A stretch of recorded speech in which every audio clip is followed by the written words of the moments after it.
Well, good morning, everyone. Welcome to the Couples Academy Show. My name is Hassani, and I'm joined by Jewel Smith. It's good to see you this morning, Jewel. Good How are morning. you? Good morning. I'm doing well. How are you? I'm doing phenomenal. I'm glad that Awesome. I am back. It's a spring day.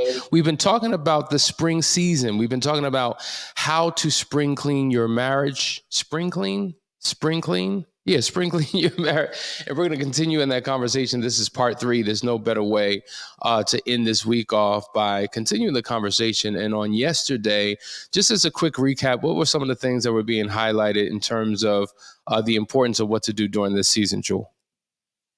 A lot of it was we talked about how important it is to now put some of those old habits away. Like you put those old clothes away and start dusting off those old things and throwing out old things and bringing in new excitement, doing things different than you did the last season. So when you have the winter, you're all bundled up now, shed those things and start exploring outside. Bring the newness back into your marriage. Then we talked about vacationing, taking some time together, spending time together, doing things that you didn't do before, as well as if you can't do that, taking a day off of work, a few hours off of work, doing some exploring. So you don't, we used the analogy yesterday, well, I did about Facebook. Facebook always pops up with those memories from last year. If you're doing what you did last year, it's time to spring clean and do something new. And I want to encourage everybody because you have different people watching this show. Some are in a good season of their relationship and some are not. But we're talking about the fact that we're transitioning into spring, okay, in the earth and how that could represent what we experience in our relationship as well. I just want to reinforce to you, there was a time where all of our practitioners, there was a time where Danielle and I were in a very, very, very horrible place. And there was no way that we were catapulted out of it because of just circumstance. It was intentionality. It was purpose. It was based upon a decision. And so some of you are watching and you've been watching for the last couple of days saying, but we're not there yet. We don't really connect like that. We don't really communicate like that. Every time I try to bring up an idea or a conversation, it's shot down. My spouse isn't interested. And I'm here to let you know that there's no way that things are going to happen on its own. It will just naturally happen over the course of time. That is not the way this thing works. Anyone who has a phenomenal relationship within their marriage, it's because they had a mindset and they had a decision with intentionality and consistency and all the necessary things to get them to a better place. Because the more you talk to people, yes, everybody has a different personality makeup. They have a different relational dynamic that exists, but we've all been through something. We've all had challenges and setbacks and disappointments. And it took the right type of mindset to say, you know what? Just because we've took a step back doesn't mean we're out. We're not out for the count. And you can turn this thing around. And so all the things that we're saying to you that you may be saying is impossible and can never happen, really, that's the story you're telling yourself. One of the things that I learned from Danielle is this: nobody can tell you no but you. But when you tell you no, the world will come and partner and agree with what you tell yourself. So if you're telling yourself it'll never get any better, things just, haven't been this good in a while, and I'm not sure what the future holds, well, guess what? You're going to get more of what you believe. You're going to get more of what you doubt. You are going to get more of what you fear. So whatever your focus is on, you're going to create a bigger, stronger version of what you focus on. Does that make sense, Drew? Yes, it does. And we were just having this conversation with one of our clients, and when things were just getting a little tight because they were doing well and it had a little setback, and all I was hearing was, this just isn't going to work. We can't do this anymore. I just can't take it. And I was telling them that if they would just turn that piece around, that I can't do this anymore and this isn't going to work, to speaking life into it by, okay, we had a setback, but we're going to make it through this. We can do this together. What can we do to fix this? And I do understand it's a struggle because I've been there, but all it took was for me and my husband to start saying we can Yeah. versus this isn't working and we can't. Yeah. I mean, but these are the lessons that children are given. You know, the story of the little engine that could. I think I can. I think I can. I think I can. One of my favorite Nas songs. He wrote it for children. And he's just like, I know I can be what I want to be. I don't know if you remember that song, but it was, if I work hard at it, I'll get where I want to be. It's a phenomenal song. And the reality is sometimes as adults, we need to be reminded of the lessons that we give our children. Maybe that's why the scripture says that in order to enter into heaven, we must become like little children. Wow. On that note, let's talk about that, because one of the other points that we want to continue in making that is important for you to experience if you want to move into the spring season of your marriage. Now, keep in mind, during the spring, depending upon the year, sometimes it's in March, sometimes it's in April, but we experience Resurrection Day. Some would call it Easter. And this represents Jesus being resurrected. He died for our sins. 3 days later, he resurrected. And during this particular time, these are times where most people who don't go to church, who don't really have a relationship, they go twice a year. It's going to be Easter and or Christmas. And so maybe this is an opportunity to reconnect with God and bring him and the fullness of who he is into your relationship, because he is a part of this threefold covenant that you have with your spouse. And though you invited him to the wedding ceremony whenever you got married, many of us have kicked him out of our homes, and we don't live according to his principles or precepts. We don't bring his spirit into our lives and into our homes. And that's why we go through the conflict and hell that we've been going through. Thoughts? We may have kicked him out, but he is still present. You know, your covenant wasn't just with your spouse. Your problem is with your spouse. So lean on that other end of that thread. Lean on that covenant that you still have with God. You know, he has bore so many of our sins, and you know, he has forgiven us time after time. So why can't we do the same? Give us the same, give our spouse the same grace and mercies that he has given us. You know, I tend to refer back to, you know, God has done a lot. And when we had taken him out of the equation, it took us to bring him back to it didn't happen overnight, but bringing him back into our marriage, bringing him back into our home. And then my goal was to please him. And then in pleasing him, he gave me what I needed to please my husband, and vice versa. That's a fact. What we have discovered is that people who truly lean on God, not in a religious way, you know, but in terms of relationship and completely becoming dependent upon him, those are the ones that experience healing. Those are the ones who experience transformation. Those are the ones who experience restoration. But for those who just want to rely on their intellect, for those who don't give any type of weight or value to faith, not to say that their relationships can't be restored, they can. It's just a much harder and longer process based upon what we've experienced. So listen, incorporating God is critically important because, listen, he created marriage in the first place. So there's no better source to go back to. There's no better book to go to figure out how to do this thing called marriage. It will give you a template of what to do to accelerate things within your relationship. But Drew, I want to talk about something else, because you know what? We've been talking about the beauties and the wonders of spring and all of the things that come along with it. But we have to be honest, and I want to kind of open this up to the viewers today. I want to talk about some of the challenges that are also associated with spring, you know, and anybody who particularly goes through certain challenges during spring, they can identify with some of these things. Like, for instance, I mean, let's just off the top, what's beautiful about spring is that all of the flowers are blooming, right? All of the trees, the colors are starting to come back. Things are starting to happen. But My allergies. allergies, right? Itchy eyes, running nose, you know, people's throats, like they're going through all types of things. The pharmaceutical company loves spring because that's where they make billions and trillions of dollars on their citizens.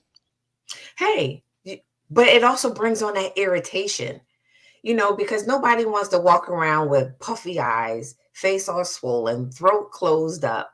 And now I'm just irritated because it's getting beautiful out. This is the time I should be spending and loving on my husband, and I'm too busy popping pills because I'm itchy and red. Mm-hmm. Absolutely. Some of the other challenges associated with spring is, listen, April isn't spring. Guess what April is? It's tax season. We got to file our taxes. And that just can be a very mentally and emotionally exhausting process, especially for people who don't handle their business. So it could be a very scary time. And so that's not a fun season. Relationally speaking, I don't know if you know, March is the one month in the entire year that has the highest number of breakups. So people who are not married, but in non-marital committed relationships experience it. And there could be many factors for that, but some would say, during the winter months, that's when you want to cuddle up with the one you love. But then when springtime comes, right, all of a sudden everybody's dressing all cute and all sedacious and seductive, and they want their freedom. They want to go out and do their thing. And so now they're considering all these other options and getting rid of their cold weather love for that new hot passion. That spring fling. That spring fling, right? So it's a thing. It's literally a thing. And think about it now. It is. Yeah, it is. It is. And then the other challenges, I'm constantly mowing the lawn and the grass is growing. I'm dealing with flies and bugs, and I'm dealing with all the dirt and the grit and the grind that comes from cleaning.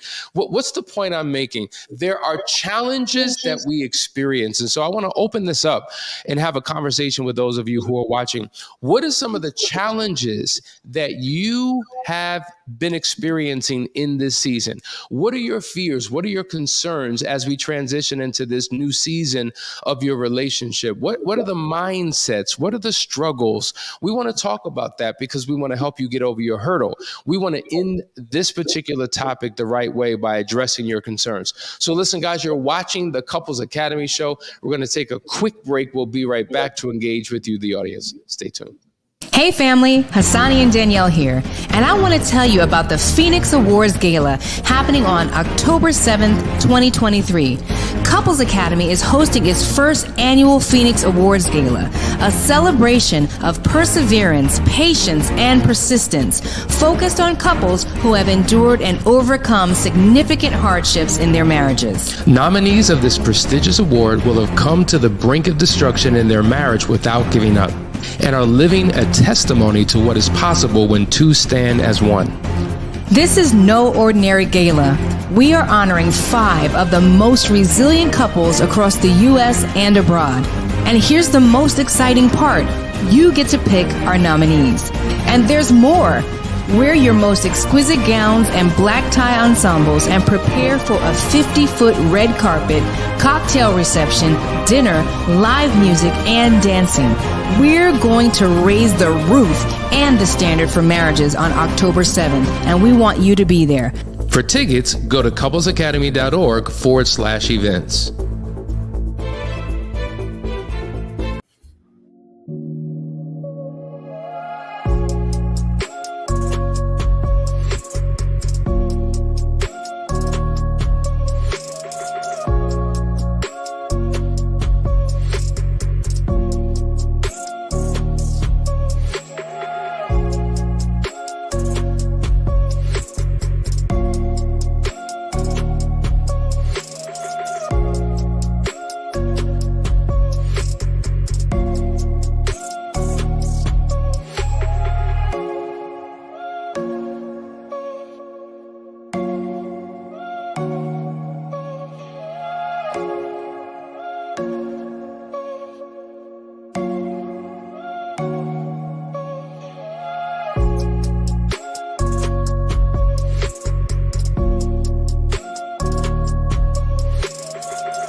Hey guys, we're back. You're watching the Couples Academy show. We're talking about spring cleaning your marriage, but the challenges that come along with the spring season, but also what are the challenges that you're experiencing in the spring season of your marriage that would cause you to thrust back into a fall or winter season. You know, when talking about the seasons of your relationship, spring, winter, summer, and fall, during fall and winter, it's hardship. There's a deadening that's happening relationally. You're disconnected. Maybe you're in constant turmoil. There's hostility within the home. That's why we want to shift into spring and summer, where it's new, it's fresh, or we're restoring or reviving or reconnecting. There's hot passion, there's excitement, there's thrill. That's the season that we all want to be in. And so while many people are experiencing that, there are those who are still in their winter season within their marriage, though it may be spring in the earth. So we want to talk about what some of the challenges are that you're currently experiencing. Mahogany shares, she says, one big struggle we face is trying not to fall back into the same behavioral patterns, struggle to establish a new and different pattern. I love the choice of your words, new and different. And that's the key. That's the key to your healing. That's the key to your restoration, because oftentimes things become old, things become monotonous. And when things become old and monotonous, they're boring and you just want something different. So people, unfortunately, make bad decisions in their desire to seek new and different. But that same new and different can be found within your relationship. But it requires intentionality. It requires conversation. And habits are nothing more than patterns, are nothing more than habits. When you identify an unhealthy habit and break it and no longer engage in that habit, it automatically changes the pattern. So these are the things that you need to be mindful of. What are your thoughts about what she's saying, Joel? I was just getting ready to say being intentional, and you said it, and I was like, right there. But it is important to be intentional, and for you two to work on it together. If you work on it together, and not one person is trying to set what's going to be new, then it does become new, because now you two are going from an old pattern, well, probably where one or the other was always setting the tone.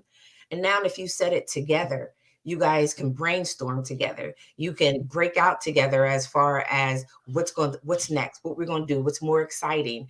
And, just like Asani said, being intentional, have that mindset not to go back.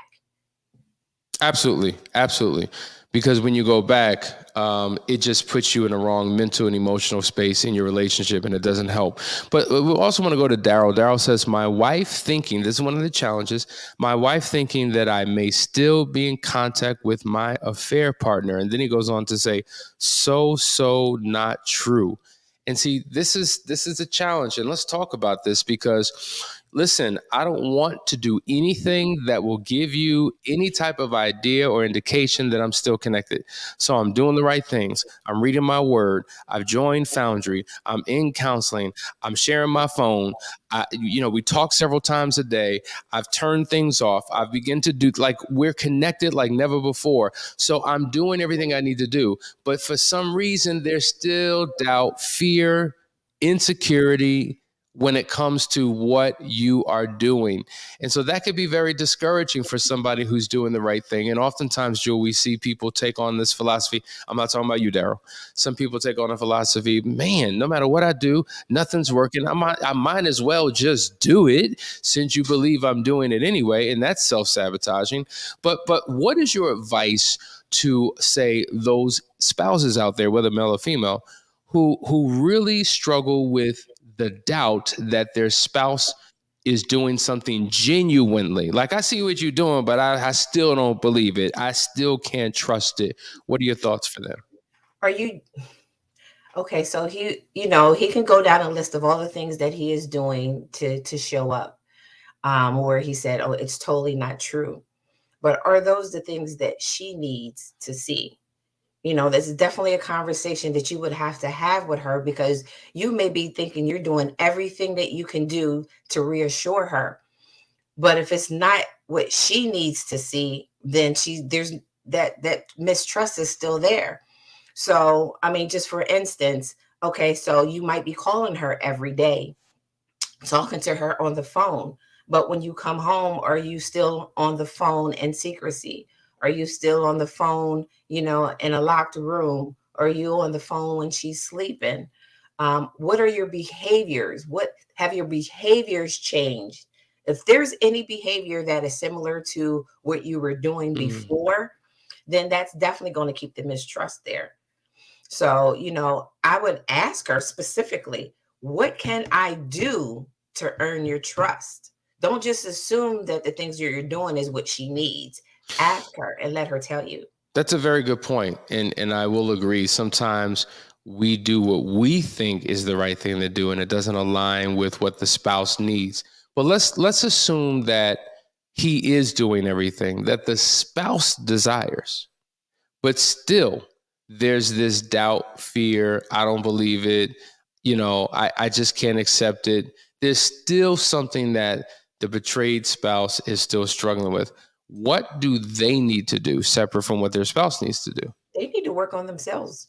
I mean, there are things that, okay, we have this mindset that if we were not the one who did the betraying, that we shouldn't have to do the work. Mm-hmm. Once we decided to stay in that marriage, there's work that we have to do ourselves. That means we have to learn to have that blind faith, that trust. We have to establish certain things within ourselves to say that, like I said before, speaking life into their marriage by saying, okay, especially if she's seeing that he's doing everything that she's asked above and beyond, there comes a point where now she has to change her mindset and speak life into what she needs to see.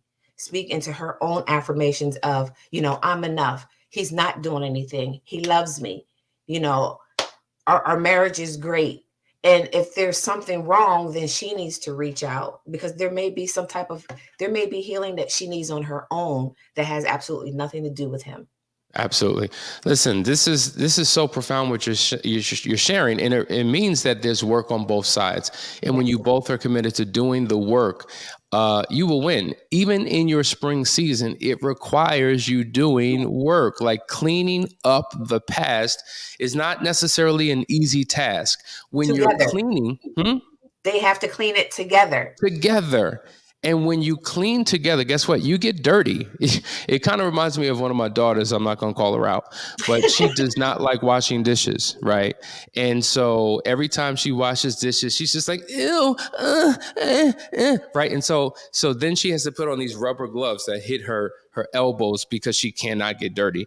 And I'm like, this is insane, right? In her attempt to not get dirty or wet, she makes a mess of everything. And so the reality is, cleaning up requires getting messy sometimes, but it's worth it because, listen, once everything is cleaned up and restored, you will clean up and never have to go back to that messy situation.